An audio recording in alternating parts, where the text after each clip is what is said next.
Hello everyone, welcome back to the Harshi DSC classes. ఈరోజు మనము ఈ వీడియోలో వచ్చేసి వైయక్తిక భేదాలు ప్రజ్ఞ అండి ఈ టాపిక్కి సంబంధించి టెస్ట్ అయితే ఉంటుంది. సో దీంట్లో ఫస్ట్ క్వశ్చన్ చూద్దామండి. కోహ్బ్లాక్ డిజైన్ పరీక్ష అన్నది దీనిలో గల 5 ఉప పరీక్షలలో ఒకటి అనేసి ఇచ్చారండి. కోహ్బ్లాక్ డిజైన్ పరీక్ష అన్నది సో ఇది దేంట్లో అండి, భాటియా ప్రజ్ఞా మాపిని అండి. భాటియా ప్రజ్ఞా మాపినిలో ఉండేటటువంటి ఉప పరీక్ష. సో ఆప్షన్ 3 కరెక్ట్ అండి. నెక్స్ట్ సెకండ్ క్వశ్చన్ చూద్దాము. వైగోట్స్కీ ప్రకారము పిల్లల ప్రజ్ఞా వికాసంలో ప్రధాన పాత్ర వహించినది. పిల్లల యొక్క ప్రజ్ఞా వికాసంలో అండి, ప్రజ్ఞా వికాసంలో ప్రధాన పాత్ర వహించేది ఏంటండి, ప్రైవేట్ ప్రసంగం. ఆప్షన్ 1 వచ్చేసి correct answer. Next question, third question చూద్దామండి. హోవర్డ్ గార్డినర్ రచించిన ఫ్రేమ్స్ అండ్ మైండ్ గ్రంథం దీనిని గురించి వివరిస్తుంది అనేసి ఇచ్చారండి. హోవర్డ్ గార్డినర్ రచించినటువంటి ఫ్రేమ్స్ అండ్ మైండ్స్ అండి. ఇది కూడా మనల్ని చాలాసార్లు అడిగినటువంటి క్వశ్చనే.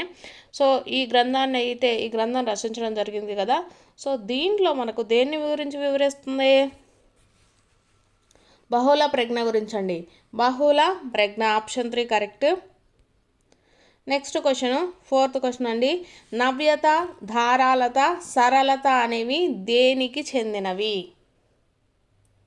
సో ఆప్షన్స్లలో మనకు అభిరుచి, సృజనాత్మకత, సహజ సామర్థ్యం, అలవాట్లు అనేసి ఇచ్చాడు. సో కరెక్ట్ ఆన్సర్ ఏంటండి, సృజనాత్మకత అండి. నవ్యత కానీ, ధారాళత, సరళత ఇవన్నీ కూడా మనకు సృజనాత్మకత నుంచే వస్తాయి. సో ఆప్షన్ 2 కరెక్ట్ అండి. నెక్స్ట్ ఫిఫ్త్ క్వశ్చన్ చూద్దాము. గిల్ఫర్డ్ ప్రజ్ఞా స్వరూప సిద్ధాంతంలోని ఉత్పన్నాలకు చెందనిది ఏది అనేసి ఇచ్చారండి. సో గిల్ఫర్డ్ ప్రజ్ఞా స్వరూపంలో మనకి ఏమేమి ఉంటాయండి, యూనిట్ల గురించి ఉంటుంది, తరగతుల గురించి ఉంటుంది, సంబంధాల గురించి కూడా ఉంటుంది. సో లేనిది ఏంటండి, మూల్యాంకనము. ఆప్షన్ 4 వచ్చేసి కరెక్ట్ ఆన్సర్.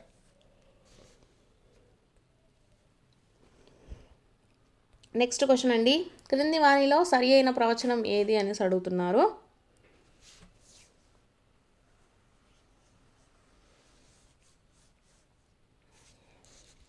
సో దీంట్లో సరైన ప్రవచనం ఏంటండి, అభిరుచులు మనకు సహజంగా ఏర్పడేటి ఏంటివి అంటే అభిరుచులు మాత్రమేనండి.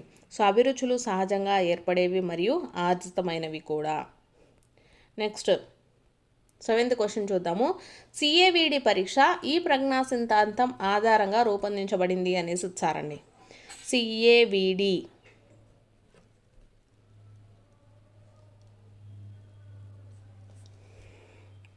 సో ఈ ప్రజ్ఞా సిద్ధాంతానికి సంబంధించి కింద ఆప్షన్స్ ఇచ్చారండి. ద్వికారక సిద్ధాంతం, సామూహిక కారక సిద్ధాంతం, బహుకారక సిద్ధాంతం, ప్రజ్ఞా స్వరూప సిద్ధాంతం అనేసి ఇచ్చారు. సిఏవిడి సో సిఏవిడి దేనికి సంబంధించిందండి, బహుకారక సిద్ధాంతానికి సంబంధించింది. సిఏవిడి అనేటటువంటి ప్రజ్ఞా సిద్ధాంతము ప్రజ్ఞా పరీక్ష అనేది దేనికి సంబంధించిందండి, బహుకారక సిద్ధాంతం. నెక్స్ట్ క్వశ్చను, ప్రజ్ఞాలబ్ధి ఐక్యూ అనే పదాన్ని మొట్టమొదటిగా ఉపయోగించిన వారు ఎవరు?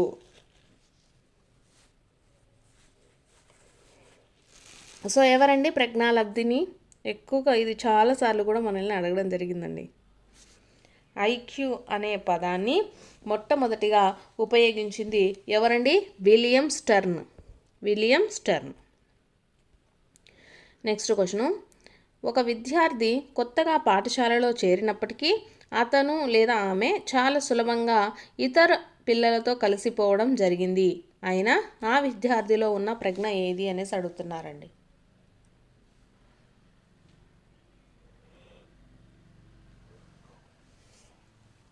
సో ఇది ఏ ప్రజ్ఞలోకి వస్తుందండి, వ్యక్తి అంతర ప్రజ్ఞలో కిందికి వస్తుంది. ఎందుకంటే అతని యొక్క ఉద్దేశం బట్టి మాత్రమే అతను మెలుగుతూ ఉంటాడు కాబట్టి.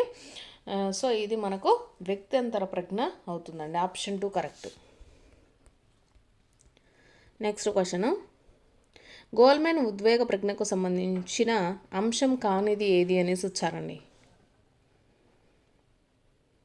సో మనకు గోల్మెన్ ఉద్వేగ ప్రజ్ఞల్లో స్వీయ అవగాహన కానీ, సాంఘిక నైపుణ్యాల గురించి కానీ, స్వీయ ప్రేరణ కానీ, ఇవన్నీ కూడా మనకు ఈ గోల్మెన్ ప్రతిపాదించినటువంటి ఉద్వేగ ప్రజ్ఞలో ఉన్నాయండి. సో కానిది ఏదంటే సానుభూతి.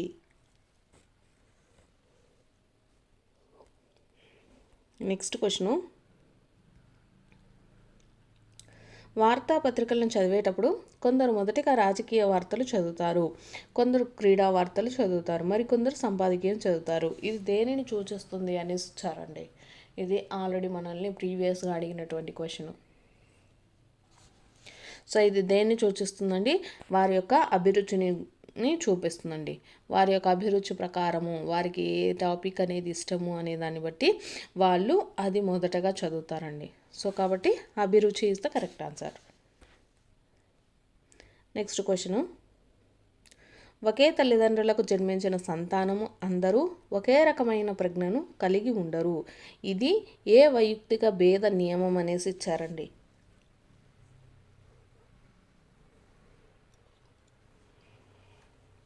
సో ఇలా ఉంటే దీన్ని ఏమంటామండి? వైవిధ్య నియమం అంటాం. వైవిధ్య నియమం అంటే ఒకే తల్లిదండ్రులకు జన్మించినటువంటి పిల్లల్లో మనకు ఒకే ప్రజ్ఞ అనేది కంపల్సరీగా ఉండదండి. సో ఇది మనకు ఏ భేదం అని చెప్పచ్చు? వైవిధ్య నియమము. నెక్స్ట్ క్వశ్చన్ చూద్దాము. కింద పేర్కొన్న వాటిలో ఏది అశాబ్దిక ప్రజ్ఞా పరీక్ష అనేసి ఇచ్చారండి. నాన్ వెర్బల్ టెస్ట్, అశాబ్దిక ప్రజ్ఞా పరీక్ష. సో ఏదండి? రావెన్స్ ప్రోగ్రెసివ్ మ్యాట్రిసెస్ అండి. ఇది మనకు ఒక అశాబ్దిక పరీక్ష. నెక్స్ట్ క్వశ్చన్, ప్రజ్ఞ అనేది ఒకే ఒక కారకం కాదు, అది అనేక స్వతంత్ర సామర్థ్యాల సముదాయం అని వాదించిన వారు ఎవరు అనేసి అడిగారు.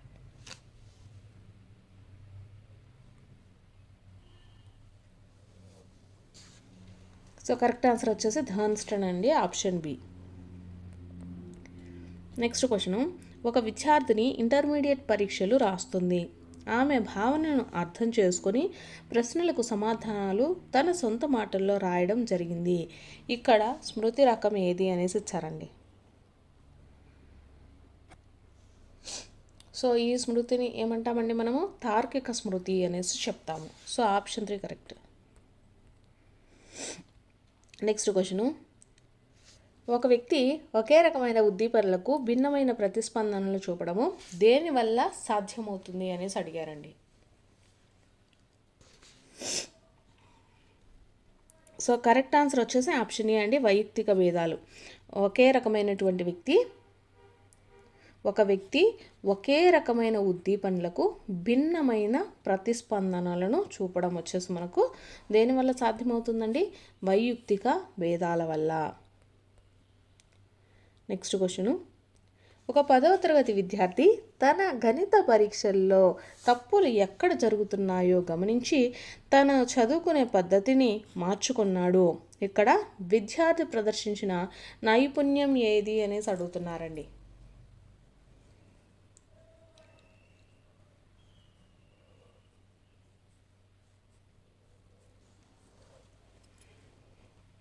సో దీన్ని ఏమంటామండి? మెటాకాగ్నిషన్ అంటారండి, అంటే స్వబుద్ధి అండి. ఇది కూడా మనకు వెరీ వెరీ ఇంపార్టెంట్ టాపిక్. దీంట్లో ఏంటంటే తనలో ఉండేటటువంటి లోపాలను తను తెలుసుకొని దాన్ని సరిదిద్దుకోవడాన్ని ఏమంటామండి? మెటాకాగ్నిషన్ అంటారు, లేదా స్వబుద్ధి అంటారండి. సో ఇక్కడ కూడా ఏమైంది? ఆ 10వ తరగతి విద్యార్థి వచ్చేసి తన గణిత పరీక్షలలో తప్పులు ఎక్కడ చేస్తున్నాడో తనే తెలుసుకొని తన తప్పులను తనే సరిదిద్దుకున్నాడండి. సో కాబట్టి ఇది మనకు దేని కిందకి వస్తుంది? మెటాకాగ్నిషన్, స్వబుద్ధి అంటారండి. నెక్స్ట్ క్వశ్చను, రవికి యంత్రాలను విడదీయడము తిరిగి అమర్చడము అంటే చాలా ఇష్టము. థార్న్డైక్ ప్రకారము రవిలో ఉన్న ప్రజ్ఞ ఏది అనేసి అడుగుతున్నారు. సో ఇటువంటి ప్రజ్ఞను ఏమని చెప్తారండి? యాంత్రిక ప్రజ్ఞ లేదా మూర్త ప్రజ్ఞ అనేసి చెప్తాం. Option C correct. Next question, ఒక ఉపాధ్యాయుడు తరగతిలో పక్షులన్నీ ఎగురుతాయి కాబట్టి కాకి కూడా ఎగురుతుంది అని వివరించాడు. ఇక్కడ ఉపయోగించిన వివేచన ఏది అనేసి ఇచ్చారండి.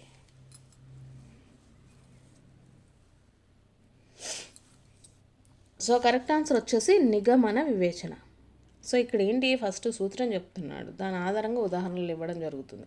సో కాబట్టి దీన్ని ఏమంటాము, నిగమన వివేచన. నెక్స్ట్ క్వశ్చన్, ఒక విద్యార్థి చిత్రలేఖనంలో మంచి మార్కులు వస్తాయి కానీ గణితంలో వెనుకబడి ఉన్నాడు, ఇది ఏ రకమైన వైయక్తిక భేదాన్ని సూచిస్తుంది అనేసి వచ్చారండి. ఇది వచ్చేసి మనకు ఒక వ్యక్తిలో ఉండేటటువంటి వివిధ రకాలైనటువంటి వాటిల్లో వచ్చేటటువంటి భేదం అండి. సో కాబట్టి వీటిని ఏమంటామండి, దేని కిందికి వస్తుంది, ఇది మనకు వ్యక్త్యంతర భేదం కిందికి వస్తుంది. So option B correct. Next question, ఒక కంపెనీ మేనేజరు తన ఉద్యోగుల బాధలను అర్థం చేసుకొని వారిని ఉత్తేజపరుస్తూ లక్ష్యాలను సాధిస్తూ ఉన్నాడు. గార్డెనర్ ప్రకారము అతనిలో ఉన్న ప్రజ్ఞ ఏది అనేసి అడుగుతున్నారండి. సో ఇది వచ్చేసి మనకు ఏ ప్రజ్ఞకు సంబంధించింది, అంతర వ్యక్తిగత ప్రజ్ఞ అండి, అంతర వ్యక్తిగత ప్రజ్ఞ. నెక్స్ట్ క్వశ్చను, ఒక ఖాళీగా ఉన్న ప్లాస్టిక్ బాటిల్తో ఎన్ని రకాలుగా ఉపయోగించవచ్చో చెప్పండి అని ఉపాధ్యాయుడు అడిగితే ఒక విద్యార్థి 20 రకాల కొత్త ఉపయోగాలను చెప్పాడు. ఆ విద్యార్థిలో అధికంగా ఉన్నది ఏది అనేసి అడుగుతున్నారండి. సో ఇచ్చినటువంటి ఆప్షన్స్లో మనకు ఏది కరెక్ట్ అండి, సృజనాత్మకత కరెక్ట్. అతని సృజనాత్మకత వల్ల అతనికి అన్ని రకాల ఆలోచనలు అయితే వచ్చాయండి. So option B correct. Next question, Sandiford ప్రకారము ప్రజ్ఞ మరియు విద్యా సాధన ఈ మూర్తిమత్వ మూలకాలకు సంబంధించినవి అనేసి వచ్చారండి. ప్రజ్ఞ మరియు విద్యా సాధన వచ్చేసి ఏ మూర్తిమత్వాలకు సంబంధించినవి, బౌద్ధిక సామర్థ్యాలకు సంబంధించినవండి.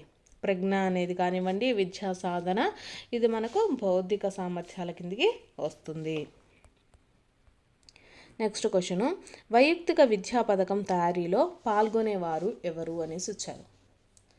సో వైయక్తిక విద్యా పథకంలో వచ్చేసి ఎవరెవరు పార్టిసిపేట్ చేస్తారండి మనకు.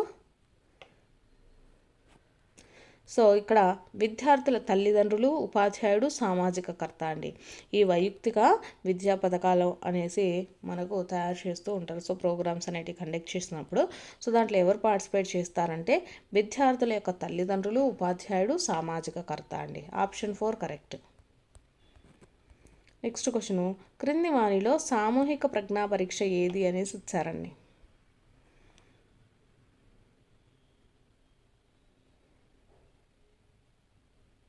సామూహిక ప్రజ్ఞా పరీక్ష దేన్ని అంటామండి మనము, ఆర్మీ ఆల్ఫా పరీక్ష. ఆర్మీ ఆల్ఫా పరీక్షను సామూహిక పరీక్ష అనేసి చెప్తాం. నెక్స్ట్, క్యుములేటివ్ రేటింగ్ స్కేల్ను తయారు చేసిన వారు ఎవరు. క్యుములేటివ్ రేటింగ్ స్కేల్ అండి. సో ఎవరండి తయారు చేసింది, గట్మెన్ అండి. గట్మెన్ క్యుములేటివ్ రేటింగ్ స్కేల్ను తయారు చేసింది గట్మెన్. ఆప్షన్ 4 వచ్చేసి రైట్ ఆన్సర్. సో ఇవి వైయక్తిక భేదాలు ప్రజ్ఞకు సంబంధించినటువంటి బిట్స్. మీకు గనక వీడియో నచ్చినట్లయితే తప్పకుండా లైక్ చేయండి, అలాగే సబ్స్క్రైబ్ కూడా చేసుకోండి.